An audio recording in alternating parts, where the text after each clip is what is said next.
All right, so welcome to another rapid fire business story of the week. This is part of our rapid fire series, and today we have an incredible guest with us, someone who's achieved extraordinary success and is here to share their unique business journey with you. We're excited to hear their insights, so let's welcome them to the show. All right, so as this is our rapid fire series, we've got 1 minute or less to answer each question. So, in a minute or less, give us the elevator pitch to your story and your life. Go.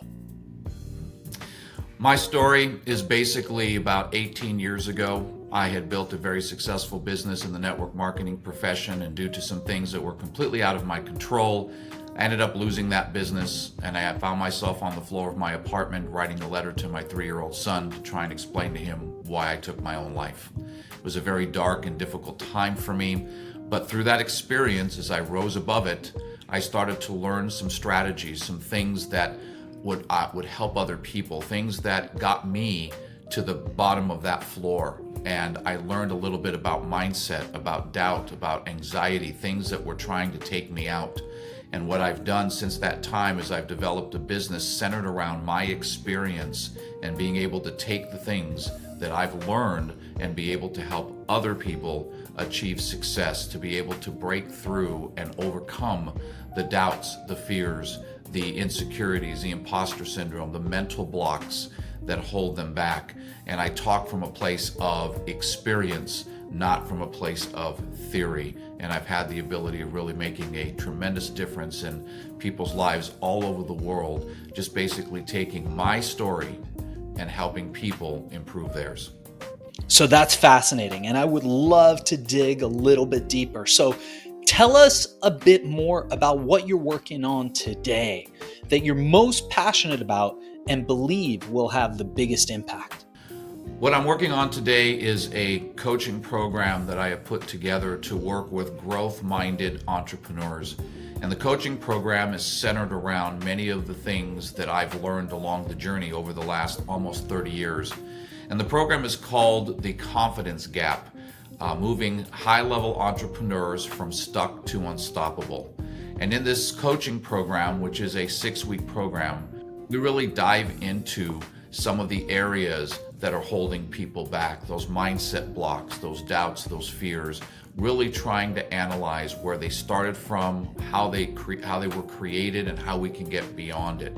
And the goal of this program is within 6 weeks when we're working together is that they leave with a level of confidence, a level of clarity that they did not have before. They have a better understanding of how to manage those mental blocks that come against them, and they are positioned for unbelievable success. And that's one of the new things that I've been working on. So this next question is one that every entrepreneur has dealt with. Tell us about a time where you failed. We often say failure is the first step to success. So think about a time where you failed in the past. What happened? What did you learn from it? Well, success is all about failing forward. And I don't believe you can have any kind of success unless you failed. And like any entrepreneur, I have had my string of failures, but failure is not something where people have to feel like I'm a failure. Failure is just something to help you recognize what didn't work so you can improve and get better. And I remember in the early part of my career when I got started in coaching, I was trying out some new ideas and some new strategies that I thought was going to be a tremendous success. And as I went out to try and do it, it ended up being a complete and utter failure. The things that I thought people wanted, it didn't align with them correctly. I hadn't set it up the right way. And everything that I had invested into making that happen just kind of imploded, and it bombed on me. And I thought to myself, oh my gosh, this was a horrible failure. But like Thomas Edison said, you know, when he created a light bulb, he didn't fail 10,000 times to create the light bulb. He just found 10,000 ways it didn't work. And so what I did is I just looked at what did I do? How can I make it better? What can I improve on next time? What can I learn from this experience? And taking all of that, putting them into a bowl like you're making a recipe, I recreated what I did. And when I came back with something better, it was a lot more successful than it was the first time around because I learned from my failure. That's fascinating. That's fascinating. And we're definitely going to have you back on the show to dive deeper into each of these questions. But for now, one thing that I often say is, and I tell this to my employees and the people who work with me and for me all the time, is that when a tree falls in the forest, if nobody hears it, did that tree actually fall? This brings me to this next question. How do you make sure that all of these amazing projects that you're involved in get noticed? What marketing and advertising methods have worked best for you? You've got a minute. Let's go.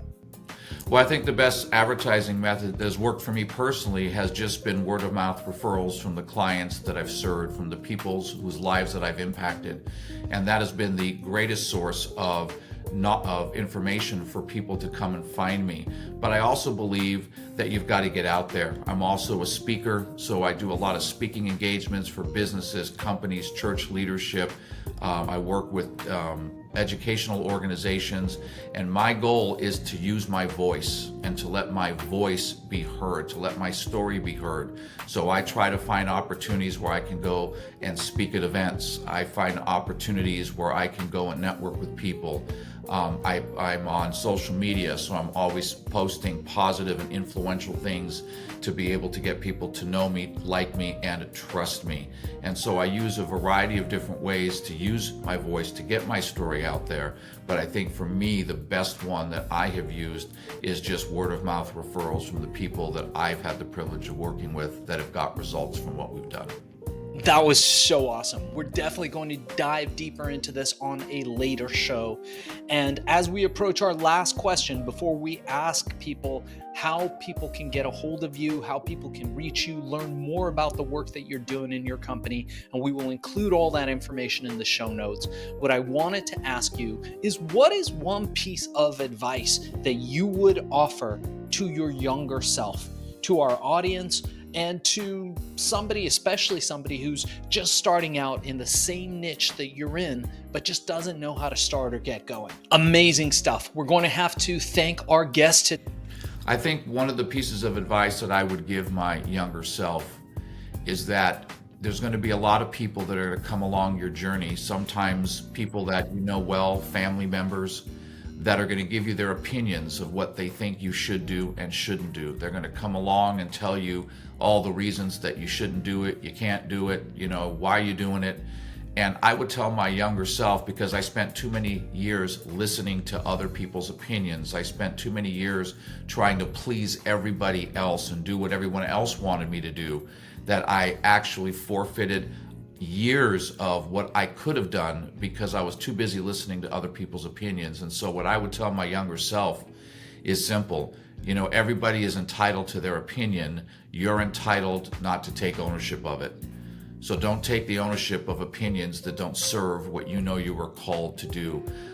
Keep moving forward and turn those opinions down, turn that noise down, and keep focused on the path that you're on. And one day those people will come to you and praise you for all that you did, and they were the ones that were trying to tell you you shouldn't have done it in the first place. Today for being a guest on Business Story of the Week. And before we cut out on this episode, I wanted to ask you, how can people get a hold of you? How can people learn more about what you're doing? And how do people engage with you? And we will transcribe this and put it in the show notes for everybody to find. Yeah, the best way for people to reach me is they can go through my website, which is www.championmentorship.com.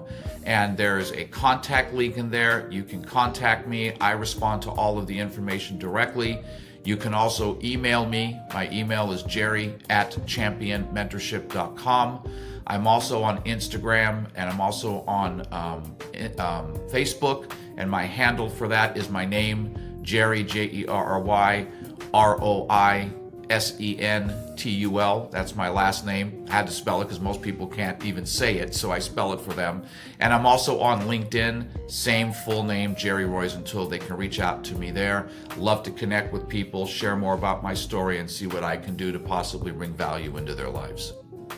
All right, amazing. So you did it. Thank you for being a guest on the show today.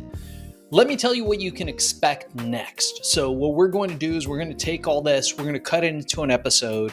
It will go on the Business Story of the Week page. So make sure you go on Apple Podcasts, review us, like us, go on YouTube, subscribe to the channel, subscribe to us on Spotify, and this will come out in the next 30 days or so, depending on our workload and how many shows we have. We have had a lot of interest in the show lately, so we may be a little backed up, but the show will get out.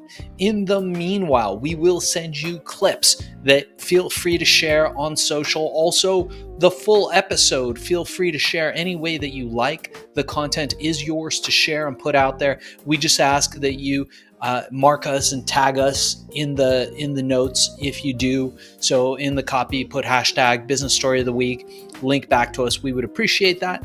And if you think that you might be interested in doing more podcasts, live ones and studio ones, Zoom ones, Riverside ones, there's a whole host of shows that likely, if you did this one and succeeded, you would probably be really great at, and a great way of getting your message out. So your host will talk to you about potentially getting you booked on a strategy call for a Business Story of the Week's sister company, Podcast Cola, or becoming a YouTube influencer through Viral Mirage. Thanks again for being a part of this. Looking forward to working with you.